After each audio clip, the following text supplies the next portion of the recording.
Well, hi everyone. I want to take a look at 2007B, number 5, from the AB exam. And this is an example of a differential equation that is not separable. We notice we're confronted with the differential equation right away, and we observe that it is not in the form of f of x times g of y.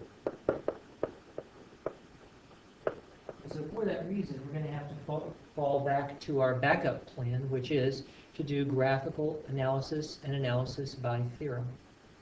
And sure enough, in part A, they immediately ask you to sketch a slope field.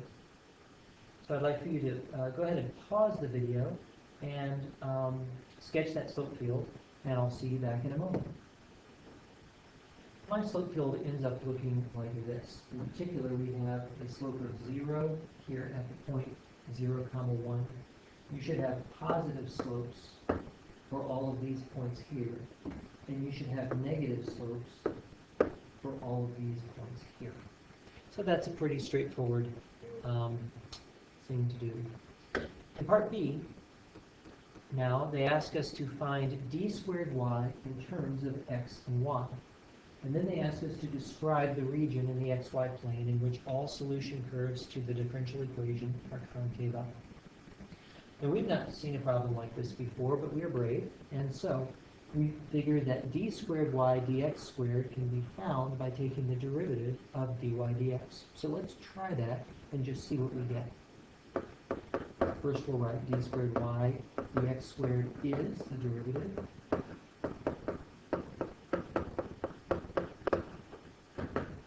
And going term at a time, we get 1/2 for our first term. For our next term, the derivative of y with respect to x is dy dx. And for the last term, our derivative is 0. This is a perfectly true statement, but we want to check the in terms of, because they said in terms of x and y, we have to make sure that our answer is in terms of x and y, and it is not. dy dx does not count as being in terms of x and y. So I'm going to have to replace dy dx with something in terms of x and y. Oh look, I've got it. dy dx is 1/2 x plus y minus 1. And I might clean up a little bit. And I get this guy right here. So that I now have d squared y in terms of x and y. It's a little unusual. I've never seen this before, but it's okay. So we're going to leave it. And now they want us to describe the region in the xy plane in which all solution curves to the differential equation are concave up. Boy, that's interesting. Well, I do know what concave up means. And in particular, I have a theorem, which is that any time that the second derivative is positive, then the graph of y is concave up. So what I'm really looking at is this inequality right here. And since I know what d squared y dx squared is, what I'm really looking at is this inequality right here. And lo and behold, surprise, surprise, this inequality is linear. In particular, I can write it as y is greater than negative 1/2 x plus 1/2. Well, that is a description of the set of all points. And so I can make my description the set of xy such that y is greater than negative 1/2 x plus 1/2. And we're done.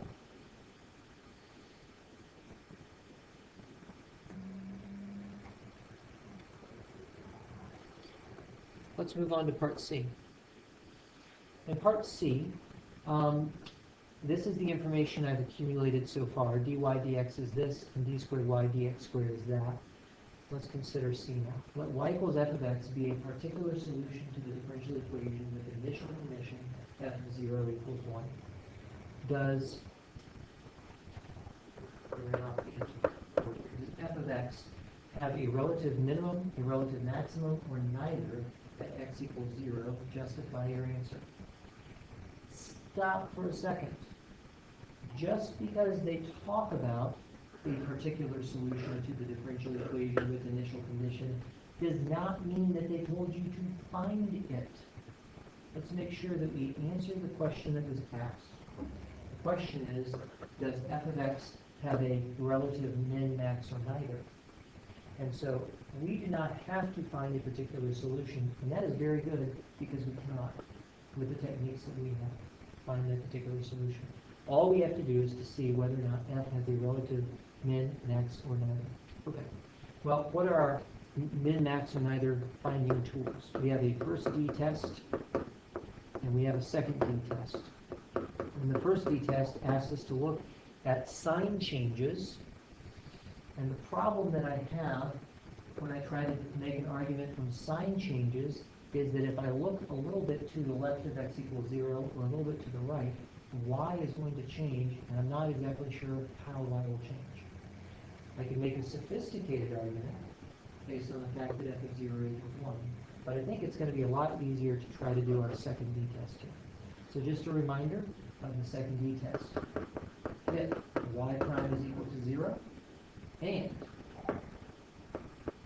y prime is greater than, y double prime is greater than 0, then y of c is a local min. Here's our sketch. But if y double prime is less than 0, then y is a local max. And here's our sketch. So armed with that knowledge, let's see what we can find out right now. If f of 0 is equal to 1, then that means that my solution curve is going through the point 0, 1. Let's check dy dx. If dy dx is not 0, then I don't have to worry about it because I don't have a critical point. But it is 0. So it could be min, max, or it could be neither. And now let's check the second derivative. When we check the second derivative, we get a half of 0 plus 1 minus half. And that's equal to positive 1/2, which is greater than 0. So I conclude that we have a y of 0 is a local min. They use the term relative here, which as we know is a synonym. And just out of habit, I would say let's go ahead and use the term that they use. But if you put local, everybody would understand that. So notice here that I did not have to find this particular solution in order to say something intelligent about the particular solution using my theorems. Finally, in part D, they asked me to find the values of the constants m and b for which y equals mx plus b is a solution to the differential equation. In other words, somewhere out there, there is a straight line that just happens to solve this differential equation. And they want me to find the m and b that make it happen. Well, again, this is a question that we've not encountered before, but we do know how to do one thing. We know how to check solutions. And so if they're claiming that this is going to be a solution, let's check that fact. If y is equal to mx plus b,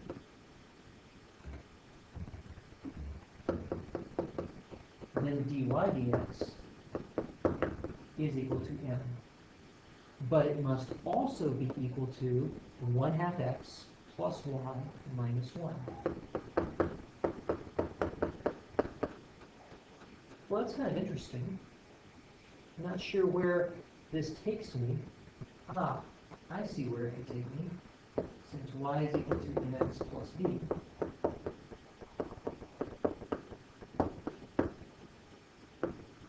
then I get this equation right here.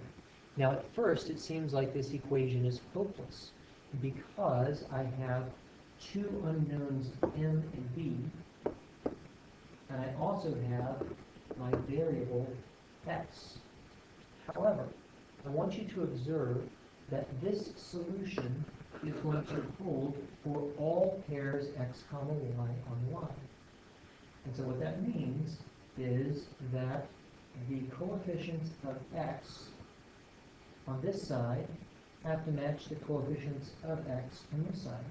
The coefficient of x on this side is 0. And so that means that 1/2 plus m has to be equal to 0. Or in other words, m has to be equal to negative 1/2. And furthermore, if I now substitute negative 1/2 in for m,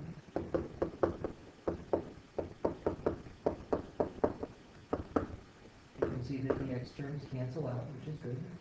Then I get b minus 1 is equal to negative 1/2, and so b is equal to positive 1/2.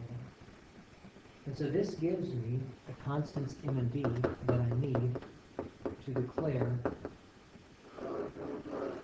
that this is my solution right here.